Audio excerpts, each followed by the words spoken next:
All right, you give me the go ahead, Jess. One sec.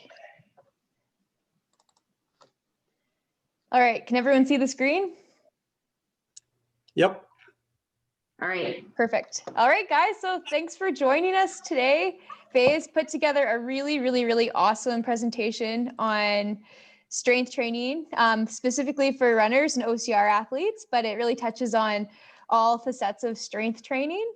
And so she's just going to go through it. I might jump in here and there because I can never shut up, but I think it's a really great presentation. It's very broad, like it covers a huge range of subjects, and I think you guys will learn a lot. And then at the end, we can take some questions and we will just go from there. So take it away, Faye.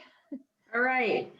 So strength training. So obviously I do the strength portion of your guys' programs along with Jessica's run stuff. So I just wanted to kind of give you guys an overview of what we're kind of doing, what's important for strength training, what's not important, maybe some things that other coaches do that I don't do or vice versa, and just kind of give you a broad overview of what we're trying to achieve by strength training, especially for endurance athletes. And this is all going to be targeted to endurance athletes, so runners and also OCR.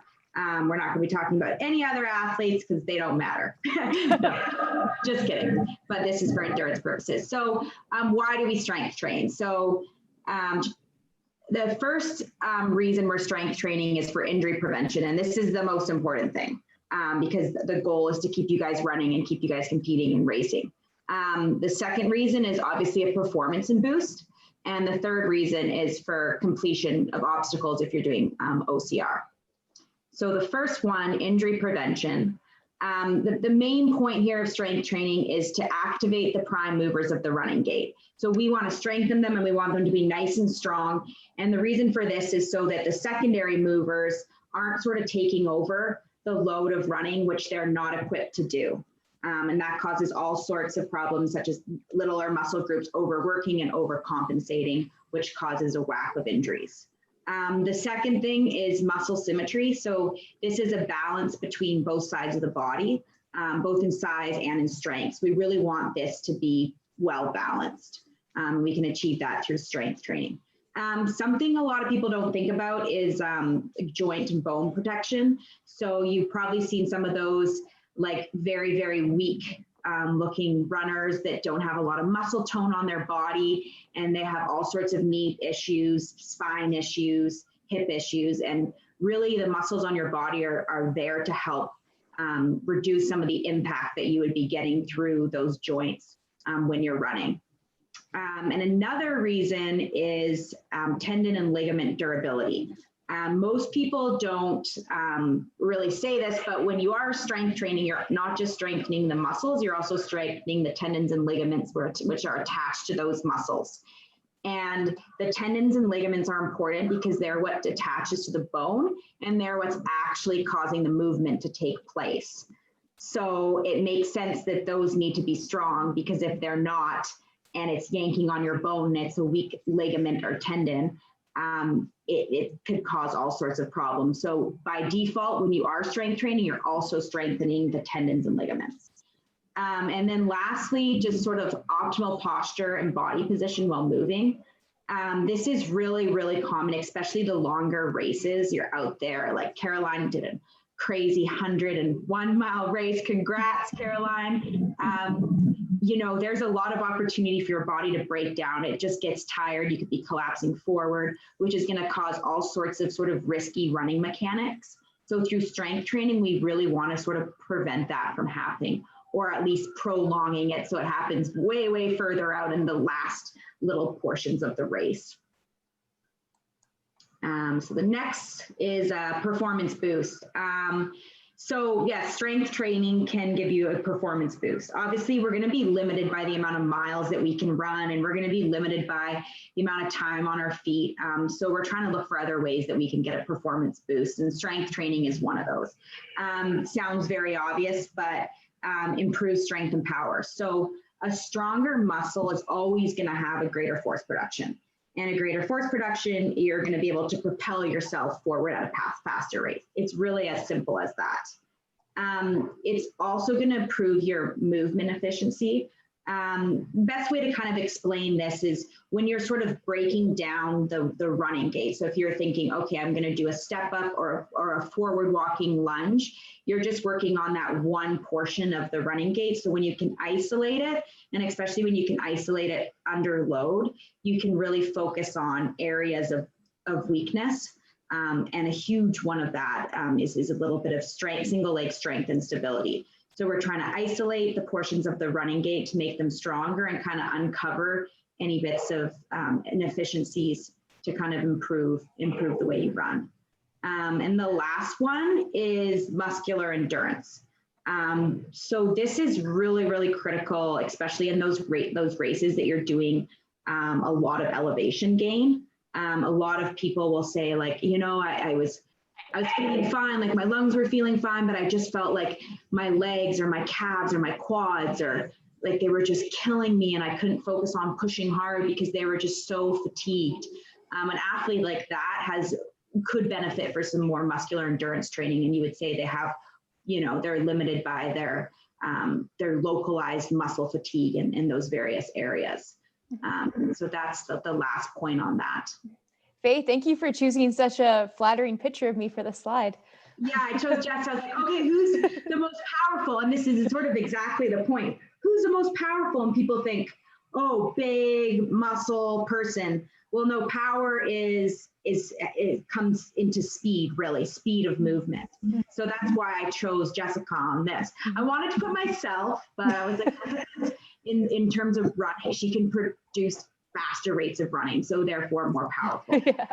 So actually, this is a great picture for that point, Faye, because I'm beating that girl, and I beat her in this race, and you can see that my form is holding a little bit better than hers is because she's really tying up. So that really speaks to the posture point of like, yeah, you need to maintain it for as long as you can. Yeah, exactly. So obstacle completion, and most of us, so I'm going to sort of, this is my own little way I break up the obstacles in Spartan racing.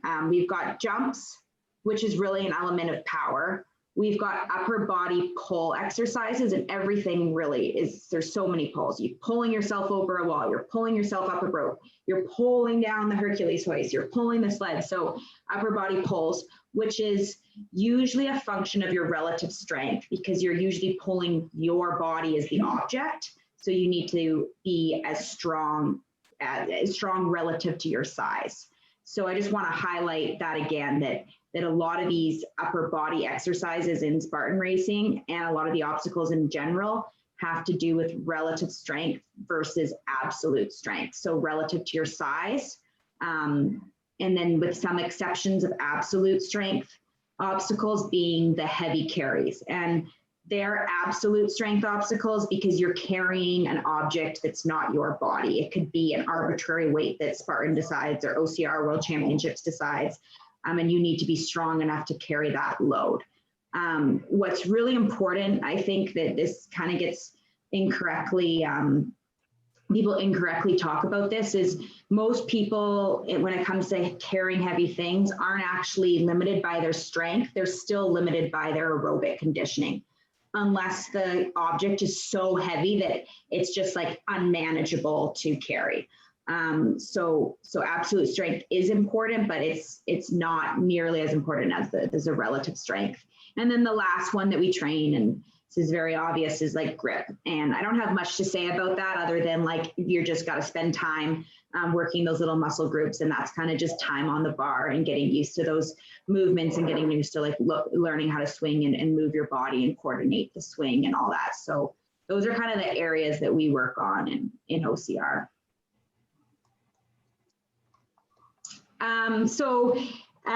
Because you guys are athletes, so when you kind of came on board with us, you would notice that Jessica and I kind of like asked you guys about your previous training style and your training history, and we asked this to all our athletes, and we've kind of found some sort of, I hate calling them mistakes because they're not really mistakes, they're just sort of different methods of training, and we believe that these ones aren't as beneficial to an endurance athlete or an obstacle course racer. So the first one we see a lot is people come to us and they do what I call segmented body part training. So this is the people that I'm like, okay, so what do you do in the weight room? They're like, oh, I'm in the weight room all the time. Monday I do chest and buys. Tuesday I do my hips and my hamstrings. And, Wednesday I do my shoulders and my left pinky. And it's like, oh, wow. Like my first thing is like, holy, you guys must have like a lot of time on your hands, because that's like kind of a lot of time wasted. And it's just not very sort of functional to sport, because the way sort of that programming works is you end up doing a lot of isolated training. So you're isolating a portion of a muscle group, or just like, and it becomes not very functional, because you're not learning how to integrate that body part into into one larger movement, which is what we do in sport. And another thing, and this isn't like, I don't want to, this isn't that applicable to the endurance pro, because you're running so much anyways, but it could cause a little bit of, that type of training could cause a little bit of hypertrophy, which is muscle, an increase in muscle size. And we'll go into this later, I'll explain it better later, but sort of the reason why is just because you're spending so much time on that muscle group. The time under tension of that muscle group is really high, which could cause you to sort of lay down excess muscle mass in that area. And that's just going back to relative strength. That's not really that ideal, because we're looking to be strong for our size, not actually just strong and have huge muscles. So the second part is people aren't really like adjusting parameters properly. And we're going to go into this later, and we will, but so I'm going to kind of skip over this point here, but it's not just the exercise you need to change. It's a whole bunch of the different parameters under that exercise, and we'll go into this later. And then exercise selection. So it's not sport specific. So I mean, a common one here is, people doing a lot of upper body pushing, and like their push-ups and bench press and push. But as you saw from that previous list of all the obstacles, all of them are pulling obstacles. So we want to be pulling a lot more than we're pushing. Another huge one when it comes to sport specificity is a lot of people are squatting and deadlifting. And that's fine. There's nothing wrong with squatting or deadlifting, but when we run, we don't push off 2 feet. We push off 1 foot. So we want to get strong off propelling off 1 foot at a time. So that's why lunges, step ups, or single leg squats are more ideal and more sport specific. Doesn't address weaknesses. This is just like a problem with just life in general. People always avoid their weaknesses because they like doing things they're good at, because it makes them, feel good. So when people write kind of their own programming, they're not really looking at themselves as an athlete objectively. So, and then the last one is sort of injury prevention and risk not considered. So, there's a risk reward for every exercise, and some people will just throw in an exercise and yeah, it might make you like 1% better, but the risk is a little bit too high for that type of exercise, or they're just not considering any history of injuries that they may had, and sort of putting in already like a prehab plan of attack to make sure that those injuries aren't coming back again. And then the last one is form range of motion not achieved. And I always think it's funny when I talk about this one, because I have really bad range of motion, and I've actually been working on it during this pandemic, and happy to say it's getting better. But this is something that's really, really important, because we want to always work through a full range of motion in the exercises. And some people at some exercises aren't going to be able to achieve that full range of motion. And, instead of just constantly throwing that exercise at that person saying, go deeper, go deeper, go deeper, it's sometimes best to just sort of scrap that exercise and find a different exercises where they can actually get into a proper range of motion. So not being so stuck on a one size fits all when it comes to form. We kind of touched about posture, but if you can think about why posture is important in the weight room is, you're repping things out, set after set and week after week and month after month. And if you're constantly having poor posture when you're doing it, it will translate into your running biomechanics. And then the last one is people's stability tends to be like super inadequate, and they tend to kind of avoid that again by doing kind of dual leg exercises. They avoid putting themselves on one leg.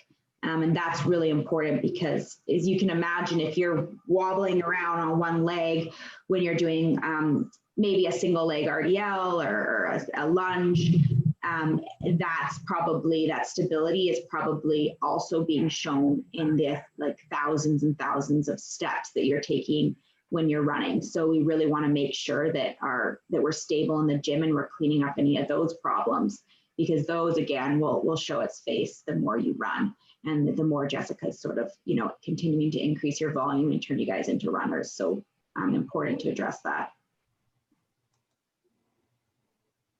So strength training parameters. So just want to kind of go through these, and you guys may know, these, and this may seem like very simple stuff, but it's better to just sort of explain it in case you don't know it. So we'll just kind of go through this quick. So reps, the number of time you perform a given exercise, load, the weight you're moving, tempo, and we'll talk about this one. This is a bit more complex, but the speed and time under tension, form, the visible shape of the movement, and then exercise selection, the movement itself. So repetitions. So we got to kind of think about repetitions. We have a few things to consider. Most people will kind of do I do 3 sets of 10, I do 3 sets of 10, and that's fine. And there's nothing wrong with that, but we need to sort of consider the type of athlete that person is. So if it's a very, very powerful, fast twitch athlete, they might benefit more from more of an endurance type strength program. However, if they're an endurance and really slow twitch athlete, we might want to get them into doing some lower rep stuff and some more powerful type heavier and powerful type movements. So we kind of got to look at that. Obviously the event they're training for. So the obstacles, we might want to put someone on an endurance program, but their obstacle work may need an element of heavier lifting because they just need to get stronger in order to complete the obstacles. The terrain is really important as well. Someone doing a downhill that has a lot of eccentric loading on the muscles, and we'll get into eccentric later, but we might need for them to kind of do some quad work to kind of prevent that injury from coming up from the sort of descent. So, and the distance, obviously people who are doing short course obstacle racing need a lot less low muscle endurance than someone doing a longer distance event. So kind of considering all these things. And then one thing that's a little bit different this year, because races aren't on the go right now, but really periodizing around those races, just so you're not coming into the race completely fried, and that you've properly undulated sort of sets and reps to make sure that you're coming into the race as strong as you could be, depending on where that race falls. And then a huge one, and this is like Jessica and I talk about this all the time. She's messaging me like, hey, so-and-so strength program looks like really, really hard on this day, and I really wanted to give them mile repeats. Can you cut back their strength program? I'm like, okay, of course we'll do that, because we're trying to get faster running. And so we don't want your guys' strength work to really impede the bulk of the training and where you're going to get the most bang for your buck, which is Jessica's run programming for most of you. So just considering other demands of other training you're doing and fitting the strength training around that, instead of having the strength kick you in the butt and then not having enough energy to do your long run then on Sunday. So this is like a little bit interesting because so strength, most people think that, that more I lift and the heavier low rep stuff is going to make me really, really big. Which we talked about hypertrophy. And that's actually false, and that's a huge misconception. So this is like the reps that are here. Power is less than 5 reps. So strength, where you're actually getting stronger, is, I'm not saying you can't get stronger in all these things, but the classified as strength is 5 to 8. Hypertrophy, so muscle size, is classified at 8 to 12, and endurance is 15. So most people will be like, oh, I don't want to get big, so I'm going to avoid like heavy 5 reps, and they do 10 rep stuff. and they're actually in that hypertrophy zone. This is a little bit, you guys can kind of forget about this because since you guys are runners and you're spending a lot of time running, you're doing a lot of aerobic training. And aerobic training is really going to mute any of the pathways that actually build muscle. So you don't need to worry that you're going to gain muscle by doing a certain rep range. That's more for people that aren't doing any aerobic work and that have a huge surplus of calories and protein in their diet. But yeah, I just kind of wanted to point that out, that technically speaking, those are the rep ranges for the different things you're trying to achieve. So load, and this has been coming up a lot with our athletes, and you know, it can be sometimes like really hard to pick a weight. Like how heavy should I be lifting? And some people, like some coaches, will give you guys a percentage of your 1 repetition max. And now this would be for like a football player would go into the gym and his coach would say, I want you lifting at 65% of your 1 repetition max. So your 1 repetition max is the amount of weight that you could just lift once and no more than once. We don't do that because if I give you guys I would be terrified to give you guys a 1 rep max test because you'd probably hurt yourself and you guys probably wouldn't actually achieve it. So we're not going to worry about what your 1 rep max is and divide percentages off that. What we're going to do is we're going to lift very similar to how we sort of run, is off perceived effort or exertion. So if I give you guys, for example, 8 reps, I want reps 6 and 7 should be a challenge. Like the last couple reps should definitely be a challenge. It shouldn't be like you're all 8 or like you're moving the weight so slow and you're like, oh, I don't know if I'm going to make 8. It shouldn't feel like that. It should feel pretty cruisy the first, few reps, and then end it feel like, okay, this has definitely got substantially harder and I'm ready to put the dumbbells down, but I could squeeze out a couple extra reps if I had to. So that's kind of how I explain it. And I've kind of broken down the various rep ranges that I kind of use for you guys and what I'm kind of looking for. So when I prescribe like 5 or 6 reps, I'm looking for you guys to go fairly heavy. Whereas when I prescribe, 8 to 12 reps, I'm looking for more of a moderate weight. And then anything that's above 15 is usually either body weight or it's usually put in a metabolic conditioning set. So it should be nice and light, and it's more just to kind of increase your heart rate with a little bit of a strength gain, but it's not as important. The load's not as important. It's more of an endurance, a test of endurance. So last thing is just absolute failure, is never the goal. The only time I really want you guys going to failure is you can, when you're doing push-ups, pull-ups, and any safe body weight stuff, that's fine. If you guys want to, I put max reps there, and I just want you guys to go till failure, basically. And then core work, if there's 30 to 60 seconds and, you can go to 60 seconds if you can handle it. I'm not worried about that there. And I'm also not worrying about it in grip sets because grip, you're going to encounter in OCR, sometimes your grip is just going to completely fail you. So I kind of want you guys to hit that every once in a while and feel what it's like for your grip to go. So going to full grip fatigue is totally fine.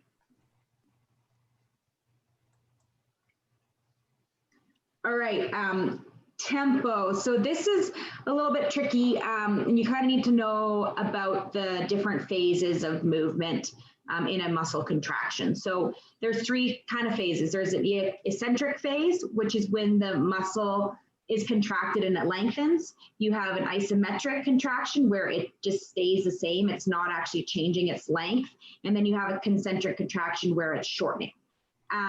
So we will sometimes play around with the tempo of your guys' lift. So reasons we're going to do that is, so I'm going to break down, I'm going to start with the push-up because it's kind of an easy example.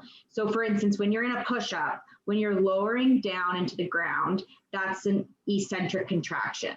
When you're at the bottom, staying there, I don't know if I can push up out of it, that's isometric because your muscle lengths aren't changing. And then when you're pushing out of it, that's a concentric contraction.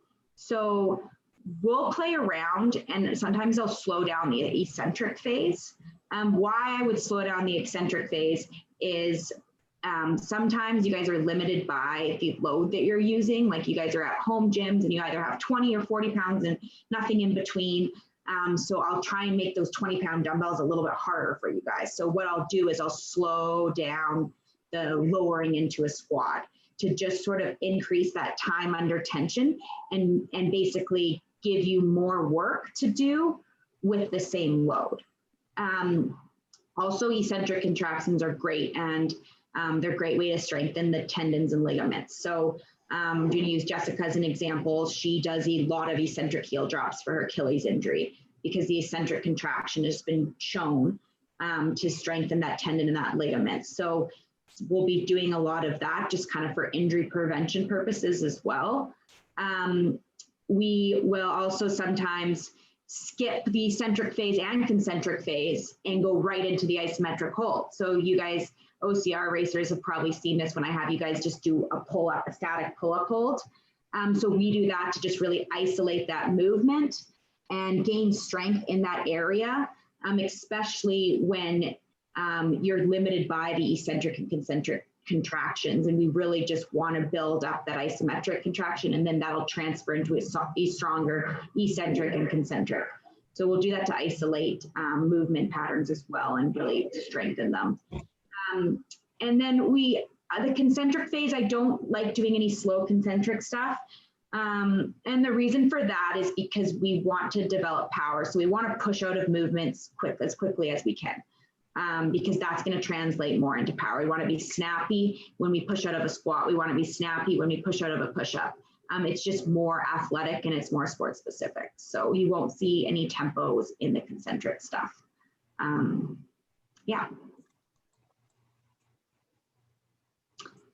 So form. So yeah, we kind of sort of talked about this. So range of motion, so it depends on the individual, and always go to your full range of motion, but your full safe range of motion.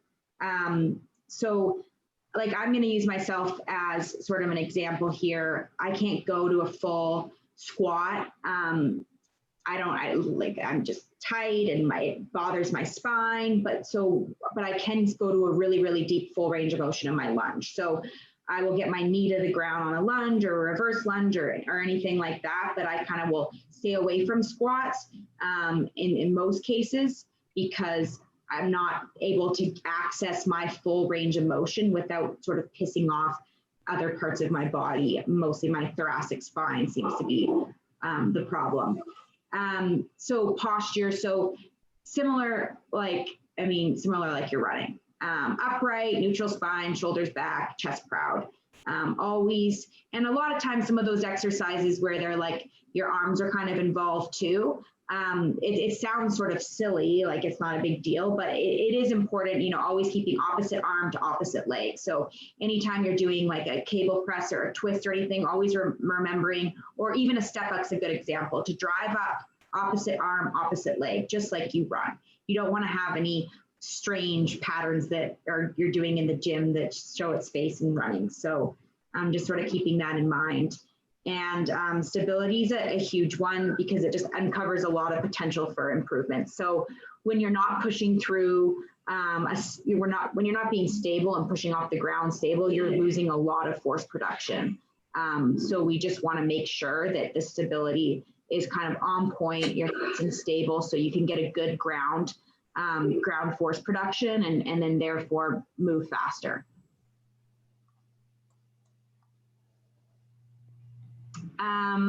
So exercise selection. So specificity is the most important thing when it comes to this. So is the exercise relevant to the sport? So breaking down, the exercises we do, whether they're not always going to look exactly like you're running. They're not always going to look like exactly like you're doing an obstacle, but they're going to use the muscles that are involved in the action you're trying to achieve. And they're going to sometimes even simulate pretty closely to the motion involved. So, and a kind of an example here that I was thinking about, if I'm going to go do a really, really steep race, like it's like this, I can't even run it, I might do higher knee step up. So I might put the box really, really high because I'm going to get into that high knee drive and knee flexion in the race. So you'll sort of alter things like that. Whereas if I'm on a flatter race course, I might focus more on like walking lunges where I'm actually progressing myself forward. So yeah, trying to just sort of simulate what you're doing in your sport in the gym. It sounds as simple, but a lot of people don't. They just kind of do these lifts that maybe they read in a magazine or whatever. So addressing areas of weakness, and I put a star here. I put if the area of weakness is impeding performance. So like I have a lot of areas of weakness, and Jessica probably has even more because she's even more of a specific athlete. She's even more highly attuned to her sport. And so, you know, I might not be able to like take this like kettlebell and like put it up top of my head and swing it around and then jump and then do that. Like people would say, oh, that exercise, you're totally weak in that exercise. But I wouldn't worry about that because it's not impeding my performance. Jessica might, you know, you guys could probably all crush her in some push-ups. And is she trying to work on that weakness? No, because it's not impeding her sport. So just sort of keeping that in mind. But a lot of times with what's cool about Spartan racing or OCR and even running is a lot of times these weaknesses, like they will help your performance. So we do want to make sure that we address them. There's just a few cases that you can just go, meh. And then injury prevention and injury risk. So always keeping in mind if the risk is worth the reward. So there's so many fun things you can do in the gym and fitness classes and this and that. And we just want to sort of keep in mind, like, is the risk worth the reward, and understanding like what exercises really are going to give you the most bang for the buck. So my favorite thing to kind of always say is some of the best exercises have been around for decades and no need to get super fancy. So, and Jessica kind of told me this the other day. She's like, when she goes to her like high performance gym that she trains at, it looks very simple. They've got like, Jess, what do they have there on the floor? A whole bunch of racks, some kettlebells, some weights. That's it. Like I have to search for the BOSU. Like it's all very, very, very basic. Yeah. So really basic stuff. So because doing the exercises that have been around for a long time and doing them well and getting really, really good at them has been proven to make athletes stronger and get them better at their sport. So, you know, examples, lunges, push-ups, pull-ups, like, you know, so I just kind of want to say, like, you could just go sort of crazy with all these new exercises, and it's fun. And we put some of those like kind of more fancy exercises in your guys' program when it's in like a metabolic circuit or something that's sort of more meant to just keep your heart rate elevated, and we're looking to get more of a conditioning effect from. But when it comes to getting stronger, we really want to work on those exercises that are really sort of, I'm not going to say basic, but that are really similar to running. And running is not a very complicated activity. And so the exercises don't need to be super, super complicated. We just need to get really, really, really strong at that. Not to sort of like brag about myself, but my uphill run performance is, you know, obviously it's good. It's one of the best in the sport. And it's obviously because of my run programming, but it's also because I've just gotten really, really, really strong pushing off a single leg by doing a lot of step ups and a lot of lunges and sort of not worrying about some of those other things that are just sort of time suckers.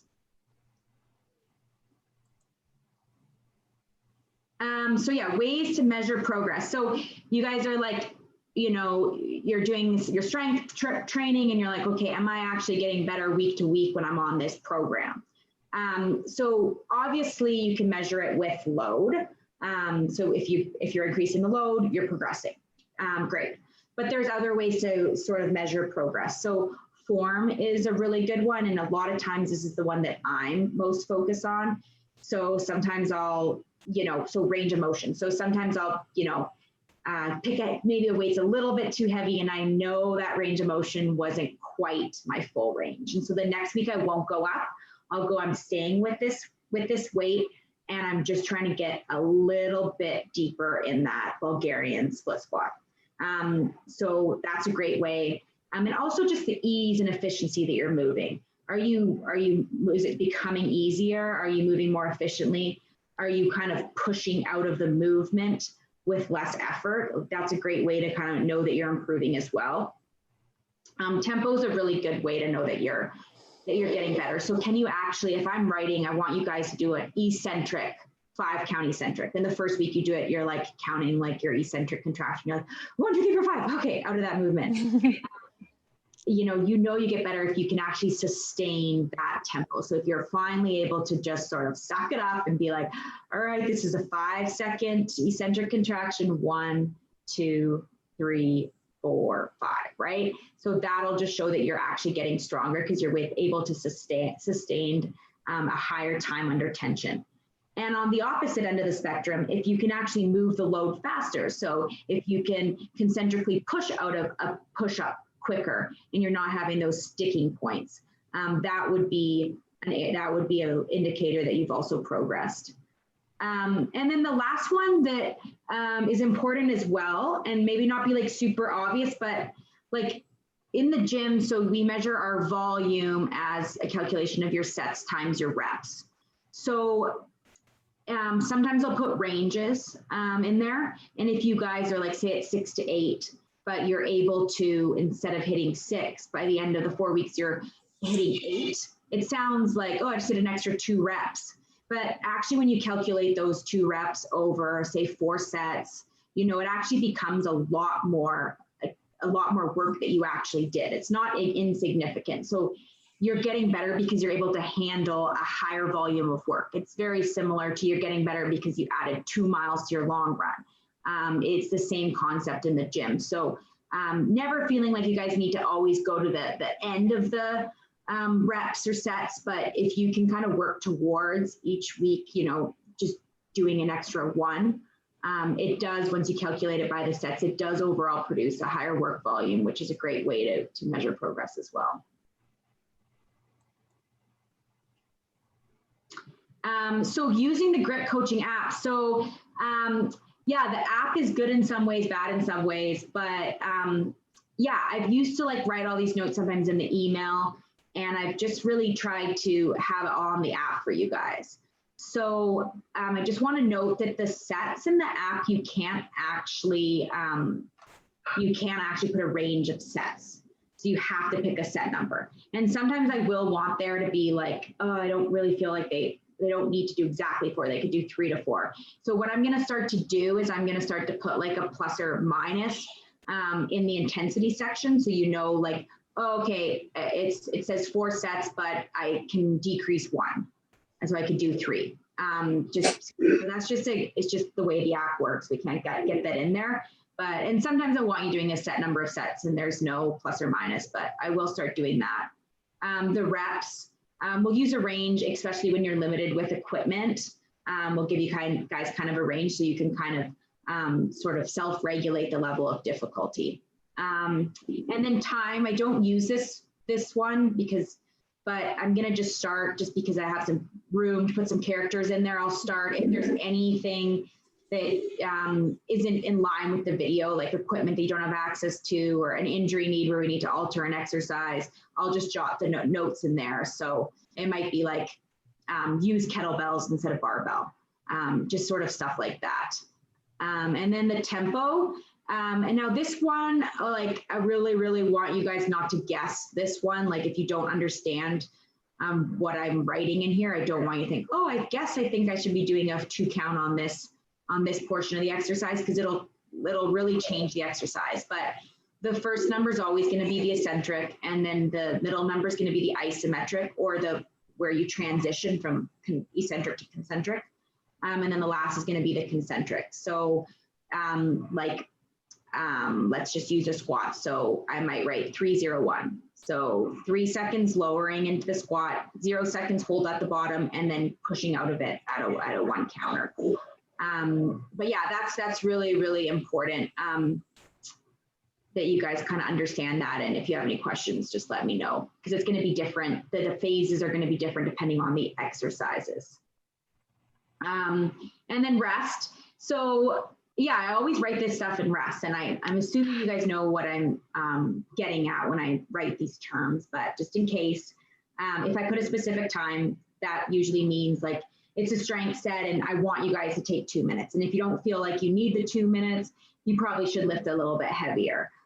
So sometimes there's specific times, but a lot of times there's just a casual transition, because I'm working like, you know, we might be working like upper body and then a lower body. So you're just kind of moving casually through those exercises at whatever kind of pace you guys want. I'm not too fussed. If it says continuous, I definitely want it to be continuous. The point is to eliminate any rest. So that'll be used for like a burnout set, like when I'm supersetting similar muscle groups together, and I just kind of want it like, I want you guys to one exercise to pre-fatigue you for the next, and that sort of train to kind of continue. I'll just put continuous. It'll also be used in any of the circuit stuff. Because I just don't want you guys getting rest there, because I want your heart rate to be elevated for that full length of time. As needed is just kind of usually at the end of the sets. It's just like, hey, like take what you need, and don't take what you don't need. It's just kind of as needed. I'm not too fussed. It's kind of at the end of a set. When you're going into the next set, you can kind of start that next set when you're ready.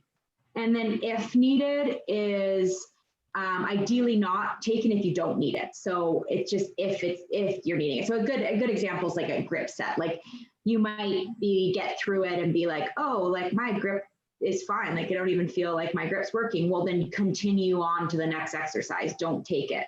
But if you're completely pumped out and you need the rest, then take it. So that's how that works. And then intensity, yeah, so just any suggestions, recommendations to make the exercise harder or easier will now be noted here. So you guys might see this a lot, like put on fat grips, or like use weight vest, or anything like that, or in a plank, put your feet in the TRX. Just like stuff like that to kind of further sort of customize the exercise for what you guys have access to, or where your guys' fitness is currently. So yeah, so most of our athletes are on like a 4-week strength progression. This has now been 4 weeks pretty consistently, month after month, because there's not too many races going on, but sometimes if there's races going on, it might vary, but generally speaking, it's 4 weeks.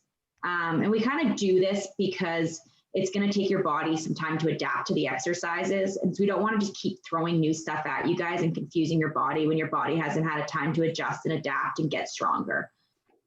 So this is kind of how I would look at each week. Week 1 is just kind of it's a new program. You're looking at the app, you're looking at the videos, you're choosing a weight that, hopefully you don't have to completely guess at, but sometimes it does end up being kind of a guess. So kind of going through that and picking a weight that you're confident you can do the entire section with. And you'll probably be a little bit sore after this week because it's new exercises. And then week 2, you can kind of stay there or build. So if week 1 was easy, it's like, oh, that was like fun. I wasn't even sore. I'm just like totally cruising through that. Then you can build and increase a little bit of load there. But if week 1 was like, oh God, that killed me, then stay there and just see if it gets easier in the second week. And then same with sort of week 3, assess how week 2 went, adjust as needed. And then week 4, same thing, but what I kind of would be nice in week 4 is if you guys are sort of tracking your strength stats, just for you, just jot it in a notebook, jot it in the app. I did walking lunges with 35s in week 4. Then sort of you have an idea so that next program, you're not guessing. It becomes less of a guess. You actually know, okay, I did 8 reps at 30 pounds. Now Faye has me doing 5. I probably could do 35 based on the data that I got from week 4. So keeping track of some of that stuff will just, you'll be able to nail a load a lot easier. Yeah. All right, that's everything. yeah, does anyone have any questions? Like, thanks for joining. And does anyone have any questions at all about anything we talked about? Nope, no questions. No questions. Hey, I have a question about how important is core work? And I used to think it was really important to running programs, but I noticed that it's in there, but it's not a big feature because there's so many other things that you focus on, you know, like glutes and hips. And so what are your thoughts on that? Well, I'll give my thoughts and then I'll give Jessica to give her thoughts too, because I'm sure she has some. So, yeah, I think core is definitely important for posture during running. When you're doing like heavy lifting, you're using a lot of core without even knowing it. So if you're going into like a front squat and it's heavy, like your core is engaged. So even if it's not core, through all the exercises, you're getting core. So if you're doing some solid heavy lifting, it's not completely necessary, but doing some extra work is still beneficial, but it doesn't need, you're right, it doesn't need to be a huge bulk of the programming. Yeah, I just think that I agree with Faye. You get core through other activities and other exercises. And I think that you need a basic amount, but like there's this funny thing in running culture where all the little runner girls like pound out like 10 or 15 minutes of ab exercises after every run. Like that was very prominent on like our running team growing up. And right, I remember that too. Yeah, and it's not, I wouldn't say it's the most functional use of time because a lot of those exercises aren't even targeting the core muscles that you actually use for running. They're targeting the ones on top of them, which like look good, like make you look good in bikini, like that. Those are your six pack muscles, but they're not really your running stabilization muscles. And how often after a race is your core stiff? Like not too much. And so I think it's a little bit of overkill to just like pound out all of this core. Plus then you risk getting quite tight through your abdomen, and instead picking some, keeping it in your program, but just making sure that it's really, really functional. Yeah, and you'll see us do like a lot of planking and stuff like that for core because that's getting a lot of different areas. You're going to get your glutes in a plank. You're going to get some shoulder stability. Like I like it because I have like really weak shoulders, and I like that it gets my shoulders actually conditioned a little bit too. So it's more of a full body core as opposed to just like isolating, like Jessica said, those groups that aren't really that functional. Okay. And is there any magic to, if you're going to, you know, put a run with the strength program to doing the cardio or the run first or after? It seems like most of the time when you put them together, the cardio is in front.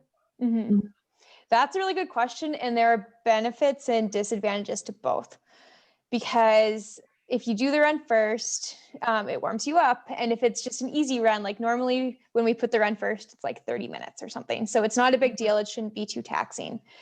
This would be completely different if you had a run workout and a strength day. Well, you would probably never do those two together because they're both hard, but the run workout would make you too tired for the strength. Or same thing with a long run and then strength. It's just, you're not going to get as good of a workout in the weight room as you would have if you were more fresh. And so then the run would be after, or it should be after if it's a longer run, because on a day like that, lifting is prioritized because it's a recovery run. If it's the other way around and you do happen to be lifting after a workout or a more key run, then the run is prioritized. Yeah, exactly.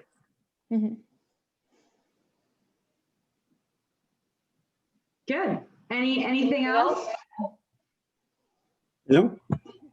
And one more thing I just want to say, like in the app, I do check this, but it's a little bit tedious to check all the time. But sometimes if I'm writing a lot in there, the characters could get cut off. So if anything is like cut off, just be like, what? Like just shoot me an email. Because it's hard to know how many characters that app takes. Yeah, it's a flaw. It's a flaw. Yeah. And usually I don't write that much, so it's not usually an issue, but like some people have such strange equipment, or, you know, if they have equipment issues and injury issues and this issues, then it's like, it's all, yeah. So, yeah. I thought it was helpful. Oh, sorry. I was just going to say, I thought it was helpful that you went through all the different metrics that are in the app, because I think, like for me, after a while, I tend to just look at the exercise, look at the video, see the number of reps, and then I move on. And I think there's a lot of information that you build into that there's more, like even this, you know, the eccentric, isometric, concentric combination. That's really helpful too, because then you can totally change how the exercise is done, right? Totally. Yeah, exactly. Good. Caroline, what were you going to say? Just a logistics question. So Faye, for you, when we're doing things, if things are, you know, we just basically want to let you know, but nothing urgent that we have to let you know, but just sort of so you know when you're doing our next program, like this works, this didn't. Is that, I've been trying to write some stuff just in the Google Sheet versus putting it also in the app to not plug in, or is that just easier for us to do when we have our calls with you? If we're like, you know what, like, just so you have some sense of, I guess, where we are, like not the urgent things you need to know, what's the best way for us to be communicating that with you? Yeah, just like you're talking about, just for like, I was able to lift this, or I did this exercise or anything. I think, I mean, if it's whatever works for you, like we're your guys' coaches. This is like something you guys are fitting in between your jobs and your kids and everything like that. So whatever's easy for you, as long as I know where it is, that I'm fine with that. Cool, thank you. Good. Okay. Well, thanks for coming, guys. Thanks for coming, guys. Appreciate Oh, thank you. your time and Thank everything. you. I hope you learned something. Yeah, it was great. All right. Well, you guys all have Thanks. a good Thursday and have a good weekend, and we will see you next time. Okay. Bye. Bye. Take care, everyone. Bye. Bye. Okay.